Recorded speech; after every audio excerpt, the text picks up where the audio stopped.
And so the amount of times that I'm hearing the same objections over and over again, I think it's worthy that we take a moment here and we all kind of run through it. You're going to ask me for the sale. I'm going to give you an objection, and we're going to hear what you say.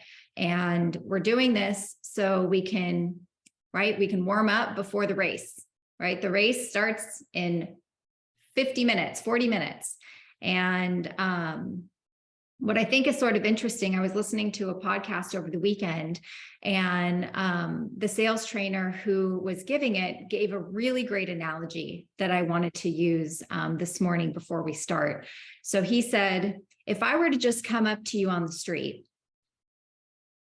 and push you over and knock you down, and you got back, that would cut, and it came out of nowhere, right? That would be weird, right? You would, everyone, that I did not see that coming. But if I were to then, you get up and then a minute later, I race towards you to go to push you down again, what are you going to do? Are you going to let me push you down again? Or are you going to try to defend yourself? So what's crazy is when you get an objection and you don't learn how to overcome it, you just keep allowing yourself to get beat up over and over and over and over again. And you have the tools, right? You have the ability to not get run over, and we're not using them, right? We're not practicing using them. And so it's kind of crazy to me to think about how, we just get through 45, 50 minutes of a conversation and allow the follow-up call without even a fight, without even any defense whatsoever. We just allow ourselves to get knocked down. And I think a lot of that is coming from the fact that you guys are trying too hard to be somebody's friend. Because when you become somebody's friend, then all of a sudden it feels weird to try to push them into a sale, because now you're friends. And so you trust, oh yeah, they're totally going to call me back tomorrow because we're like this, right?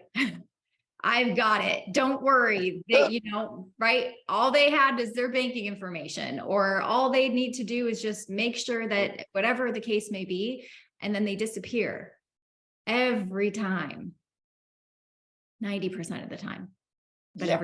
every time, 90% of the time. Every time. Every time. 90%. So, yeah. The formula to overcome an objection, here's the thing. It is the same every single time. You don't have to come up with these like magical things to say, depending on what the objection is. For the most part, all we're doing is playing the pretend game. We're playing the suppose game. So I'm going to give you the formula, and then I can either call on someone to start, or you can volunteer. So at the end, when I'm asking somebody for a sale, so I gave them 3 options. Do you feel like one of these could be what you're looking for? And they say, well, I'm not sure. I have to, shop around still. Here's the formula. Oh, that's not a problem. Let's suppose you did shop around. You talked to 3 different companies. You talked to 10 different companies. And at the end of your search, you found that all the prices you got were pretty much $10 to $15 apart, all of them, because they're all whole life. What would be the deciding factor, that would make you choose who you're going to go with? Is it price alone, or is it price and the value of what this policy will actually do for your family when you pass? Which is it, right? You have to let them choose one. So it's not about if you're going to get a policy, it's just about when. Yes? Okay, so if it's not about if you're going to get one, it's just a matter of when. If I could save you some, time and money, right, today without offending you in any way, would you be upset with me at all? Right? You don't have to say that word for word, but this is just an example. The point is no matter what they say, well, let's pretend you did that. What happens next? Because the whole point of overcoming objections is to keep the conversation moving. Keep the conversation moving forward without it being weird, without there being any sales resistance. Well, what do you have to shop around for? We're all going to be the same price. Well, that's very different. Then, well, let's pretend you did that. What happens next? Let's pretend you got 10 quotes and they're all about $10 to $15 a month apart from each other. How do you choose? What's the deciding factor? Is it price alone, or is it price plus what this policy is actually going to do when you pass away for your family? Let them tell you. Can I make a recommendation then?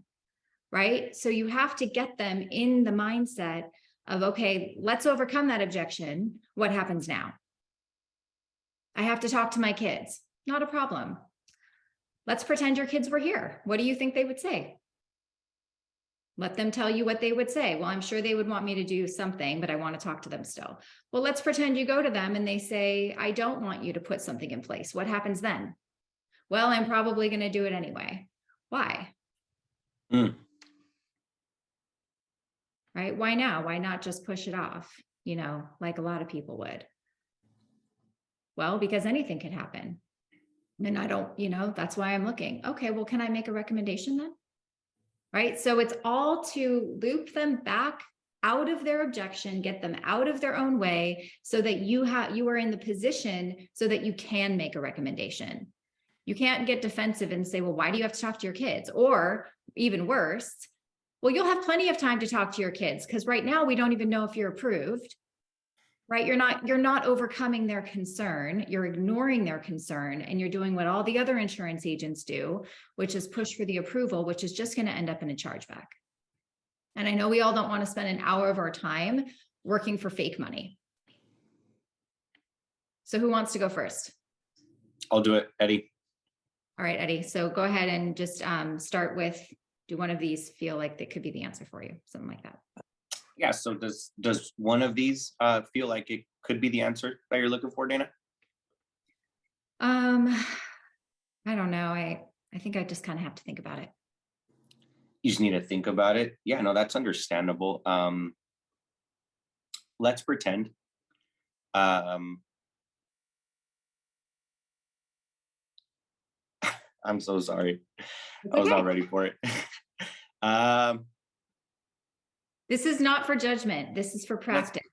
Okay. I know. I You don't just want to went get over the, it I too. want to think about it every single day and not feel comfortable on how to overcome it because you're just going to get pushed down to the floor every single time. Okay, yeah, because you gave us another example. I thought you were going to hit one of those. I wasn't Who ready wants for to that do one. the I want to think about it? Sorry about that. That's okay. Anybody want to do the if I could do my I want to think about it. Sure, go ahead. I can remember it. All right, Dana, do any of these three fit your budget? I don't know. I kind of have to think about it. Okay. All right, and well, I understand that. Can I ask you something, Dana? Sure. I see that we've talked for quite a while here, and you're 72 years young. Is it safe to say, Dana, that you've talked to quite a few people just like myself? Kind of, yeah. So would I be right in saying that you've been thinking about this? I have. Okay. So tell you what, Dana, today's the 20th.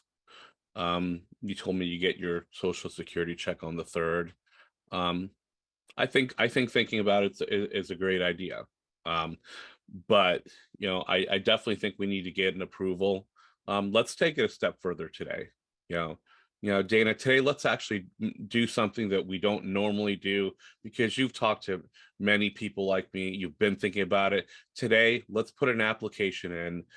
Let's give you that time that you want to think about it. The 3rd, you have till the 3rd to think about it.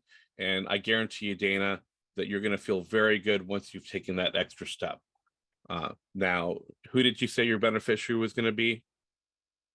I like the confidence that you have, Manny, in trying to get me to go forward. I think you're very strong in your confidence.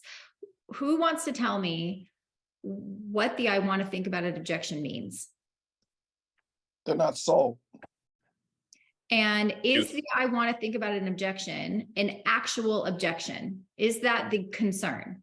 No, it's not. No. No. Okay. So how do we get them from I want to think about it to what the real objection is? Isolate it. Identify what they Isolate. want to think about. You How do we isolate isolate it. it? Isolate. I it. Ask them questions. I would How? I would empower them. I would empower them. As a decision maker, and they've always been the decision maker in their home, I would empower them to make a decision. It's a one-call close. How does that You got sound? one shot. Curious. not What gonna would you cut- say? You've gone 15, 20 minutes into a conversation. She's obviously, or he's obviously with you. They're obviously listening to you. You've obviously gathered bullet points about what their needs and concerns are relative to the script. That's your shot. You got one shot. And so it is gotta be, whatever the issue is or challenge is, yes, it's gotta be isolated and met. But at that point, you need to empower them to make the decision. And I think you do that by some of the information that was articulated through that presentation about their life, some of that conversation about their life. That's the What would you whole say? point. What do you say, Steve, if she was to say, I have to think about it? I would tell her, forget about money right now. That's not our issue. You know, it's just, or I would ask her, is money the issue? But I would just say, let's put money aside. That's not the issue. The issue is about where I would express my concern, first of all. I'm concerned. You're 68 years old. You don't have a policy. God forbid, you said you love your family. God forbid if something happens to your family, to you, it's going to happen to your family. And now you have the power to make a difference. What do we need to do to make a difference for your family today? Nobody knows the day or the hour. So I've got to create some urgency. Nobody knows the day or the hour, right? What do we need to do to fix this? So what Steve is doing is he's isolating it in a way that comes from conviction, right? So he's automatically assuming that the I want to think about it equals price, right? So that's his assumption, which I'm sure is right the majority of the time, right? I mean, everybody's making a decision based on price. So he's capitalizing on that price and then empowering them to actually make a decision, go from not making a decision to making a decision. But what we have to do here is something that's very duplicatable that everybody can do, right? Not just try to imitate Steve or imitate Manny or imitate me. We need to do something that's duplicatable. So if someone says, I like it, but I just got to think about it, you have to figure out what the I want to think about it means, and it has to come from them. I think that them saying its price is a little bit more powerful than you calling them out on its price, depending on how it's done. So if you want to kind of shortcut the appointment approach, right? Because you have to lower that sales resistance to make them believe that they're getting rid of you. Oh, yeah, that's not a problem. Of course you want to think about it. Do you think you need a couple of days or a couple of weeks? Yeah. Well, I need a couple of weeks. Okay. So if I call you back in a couple of weeks, you think that will give you enough time to kind of figure out, you know, what you need to do in order to make a decision? Yes. Okay. So what I would do is, you know, put in a fake appointment. And then every time I say, now before I go, you know, what was it that you actually wanted to go over in your mind so that I can be more prepared and understand when I do call you back again in a few weeks? Okay, so now they're going to be more inclined to tell me what the true objection is so I can tackle that objection. Well, I just want to get a few more quotes. Well, I just want to talk to my kids. Well, I just want to check my budget. Doesn't matter what it is. Now you can play the pretend game. Oh, perfect. So let's pretend that you did call 5 other companies between now and then, and you found they were all around $10 to $15 a month apart from each other because they're all whole life, right? How do you decide which one to get? What's the deciding factor there? Right? So you're now back in the game. You're back now pushing that conversation forward. Oh, I just want to talk to my kids about it first. Okay, you pretend that they're here, and then you pretend what will they say if they're not here? If it's price, you know, oh, okay, well, price aside, but let's pretend you could afford it. Is this something that you even want to have? Well, yeah, I do. Okay, would you mind sharing with me, how you feel it would help you and your family the most? Okay, so Eddie, do you want to try again? Yes, and I apologize because that's definitely I've practiced that many times, but for some reason, just starting from zero and let me think about it didn't put it all together for me. But once you started going off, I was like, oh shit, that's what it is. My bad. Right, but what is good about this exercise first thing in the morning is it should be, I got it. It's right here all the time. Yeah. Rinse and Mhm. repeat without fail. I don't have to think about it. I don't have to look at my sheet because I know what to say. Right. Let's do it. So go ahead and give me options. So Dana, does it feel like, one of these three could be the answer you're looking for? I don't know. I think I'm gonna have to think about it. You need to think about it. That's okay, Dana. Do you think you're gonna need maybe just a couple of days or a couple of weeks to think it over? I probably won't need more than like a couple of days. Just a couple of days. Okay, perfect. And then do you happen to have your calendar out in front of you, Dana? I Yeah. have mine out. Yeah, and then you think maybe Tuesday or Wednesday would be better for you? Tuesday. Tuesday? Okay, perfect. So let's set a time aside for Tuesday. Are you more of a morning person or afternoon? Morning. Morning? Okay, perfect. Is that 10 a.m. okay Sure. with you? Yeah, that's 10? great. Okay, perfect. And so I do have you for Tuesday at 10 a.m. And just so I can prepare and better understand once we do talk on Tuesday at 10 a.m., what was it that you were wanting to think about in your mind, just so I can better prepare? Well, I'm going to be with my kids this weekend and I kind of want to talk to them about it first, just to make sure that, we're all on the same page. Gotcha. Okay, so you just want to talk to your kids first. Yeah. Gotcha. Okay, perfect. And so let's pretend that your kids were here, Dana. What do you think they would say? Well, I mean, I think they would want me to get something, it will be hard for them to come out of pocket, but I just don't know kind of how much. Okay, you think they would? Why do you think they would want you to get something else? Well, because I know that that'll be hard for them to have to come out of pocket. Gotcha. Okay. And so based on everything that we talked about, Dana, I mean, you did mention that this was something that was important to you and your kids, would most likely want you to have something in place. And so do you mind if I make a recommendation? Okay, pause. So I you messed that a up. very important step. Okay, who wants to go next?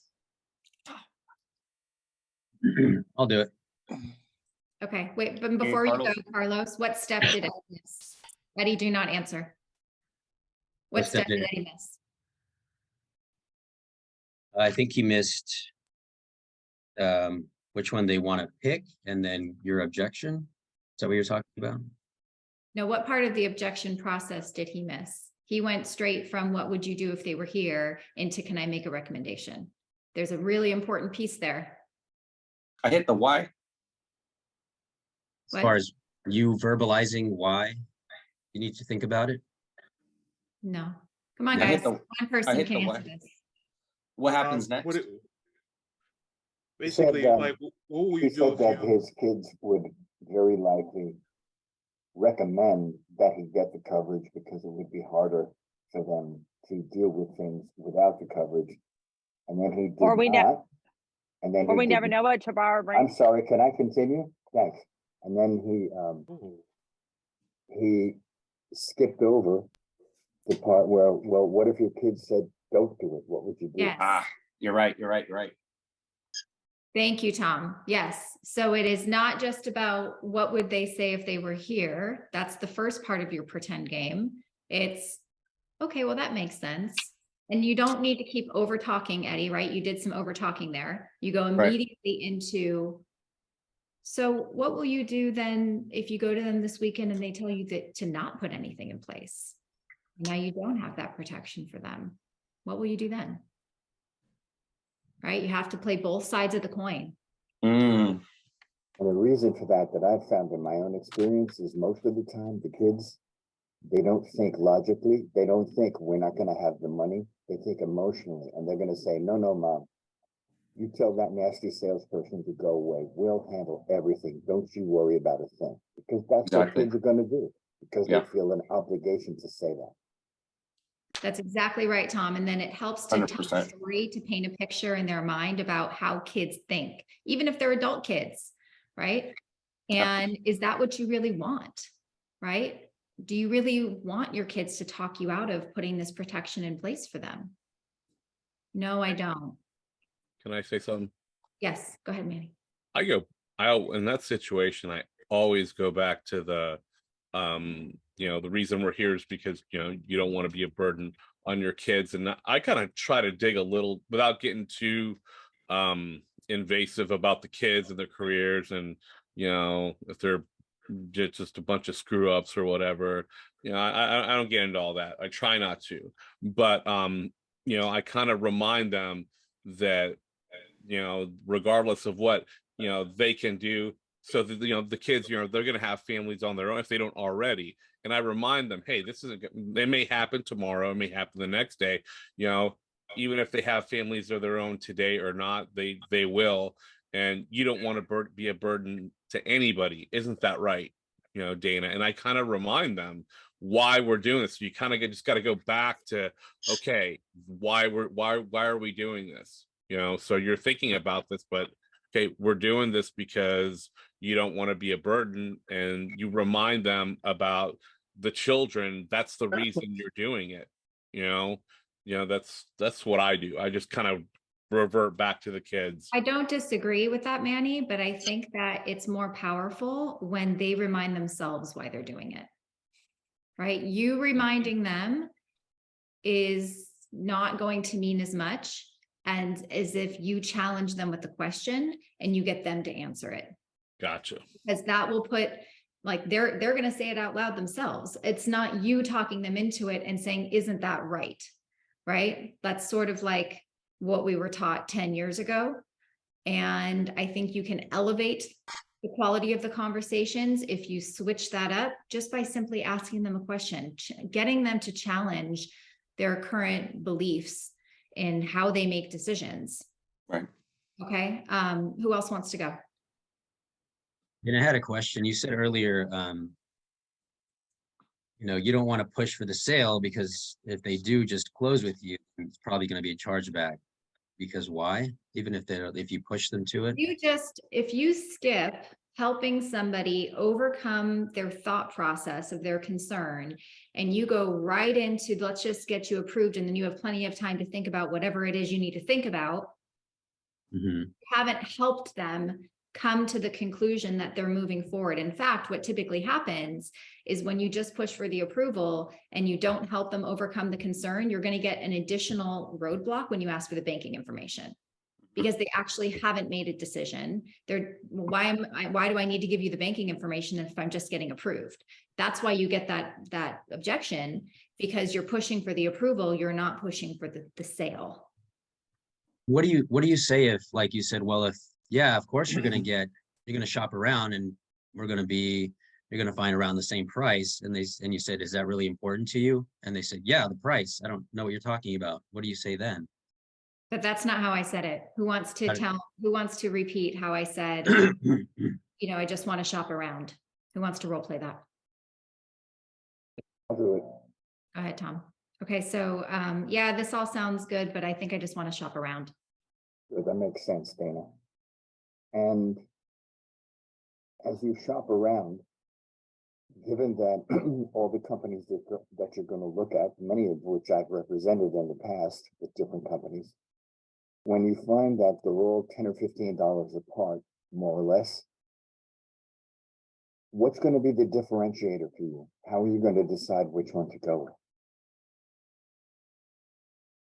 So that was really, really good, Tom. I think for this, I think I would push you one step further to finish that sentence with, is it price alone, or is it price plus the value of what the policy will provide your family when you pass? I think I would force them to choose price with the value so that you can come in to make that recommendation. So can you try that again?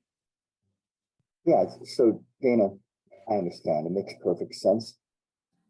So given that you want a little bit of time to shop around, what I know will happen is that you'll find that all the companies are $10 or $15 apart, depending on which direction you go in. And so when you find that, what's going to be the differentiator for you? If you find a policy that's $12 a month less than what I've quoted you here, is that going to be your decider? Is it price only, or is it something else? You're like 75% there, Tom. Who wants to try? But you're getting so much better, by the way, than when you first started. That was great. Who wants to try that again?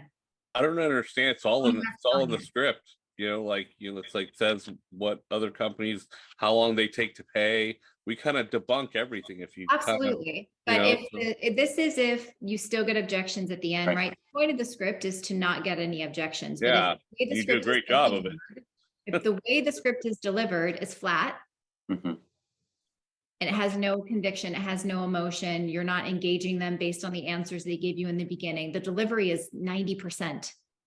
Okay, so if the delivery is poor, you're going to get a lot of more objections at the end, and getting a lot of objections at the end, which is why we're now. So someone that hasn't gone, please do the shop around objection. Who wants to go? This is the only way you're going to learn, is to practice. You cannot learn by osmosis.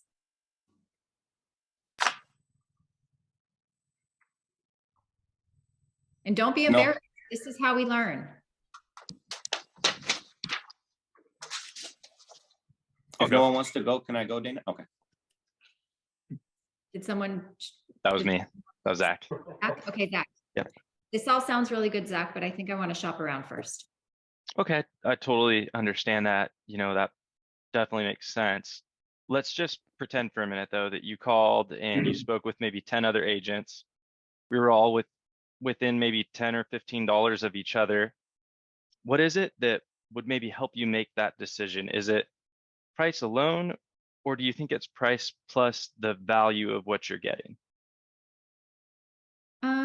It's probably like the price plus the value of what I'm getting. That totally makes sense. So remember what we talked about earlier with how we're there to advocate for your family when something should happen. We'll be there to make sure that they're not just calling some random funeral home when you do pass. We'll be there to make sure that your wishes get carried out. Do you think if we maybe were a couple dollars higher than somewhere else for a whole life policy, that might be worth it to save your family money and pain later? Yeah, it might be worth it.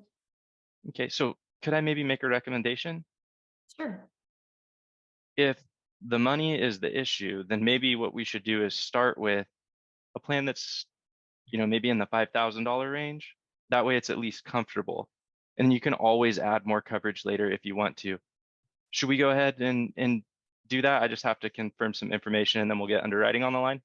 It was great until you said, should we? It was great until you said, should we? Story messed up. Yep. Yeah. And then I got to just assume. That is opening yourself up to a no, right? Okay. Almost there. Question that so at that answer. point, I could just go, okay, great. So I have your name as DANA. Is that correct?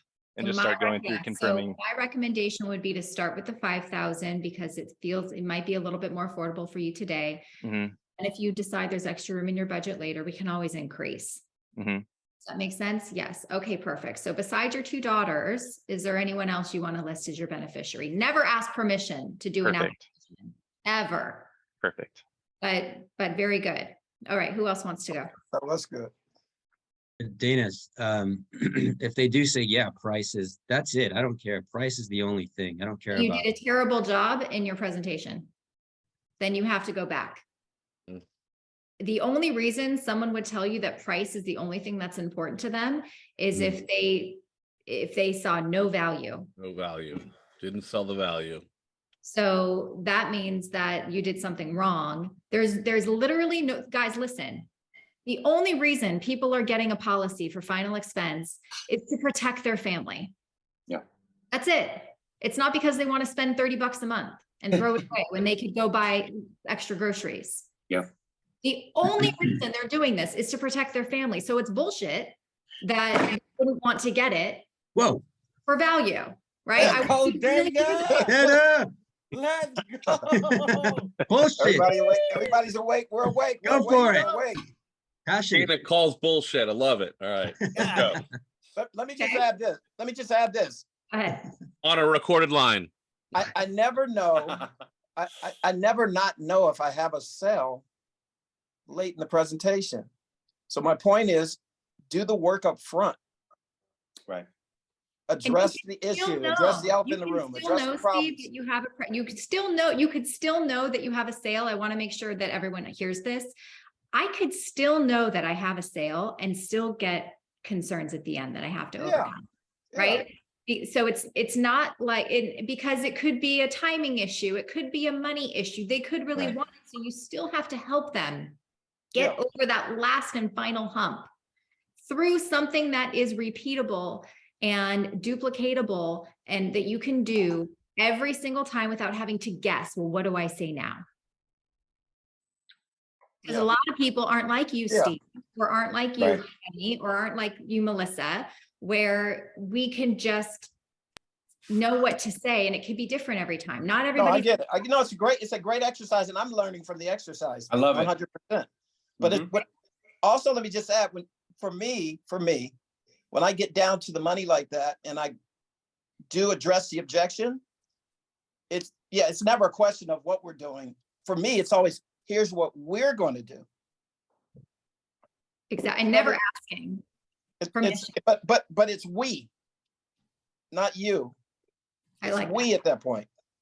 And that's really, really important because that helps empower them to make a decision. You're with them. When I go through verification, it's like, I'm going to hold your hand. So there's never a fear of going through, having the, underwriting. We're going to jump into the deep end of the pool, as Steve says. I'll say, let's go into the deep end of the pool. Can you swim? That's good. You If give you them Have the some fun. analogy. If Yeah. you're getting any objection, you got to look back to the script and find out, okay, what part, like a good for instance is, okay, I want to shop around. Okay, so you need to look back at the script. Okay, the part where it says you see a majority of the companies typically take 4 to 6 weeks. I mean, how much conviction did you put in that? How much effort? How much did you communicate that well to them? They tell you that they think that that's a problem too. Yeah. Right? You're Hey, you only the guys. one that's telling, but you didn't check in with them and get them to tell you that's terrible. Did you And know you that? You guys, listen to this. Listen to this. How many other sales guys, how many other insurance guys ran away when they got that objection? All of them. How many? They all got hung up on. And so that makes, right. So the fact that you're not buying it Right. separates you from the pack, from the very onslaught of the conversation. Separate yourself. Be excitable. Separate yourself. Address the problems. Separate yourself from the other guys that didn't address the problems or the issues, didn't bring energy to the conversation, didn't empower them with information. To me, that's the difference.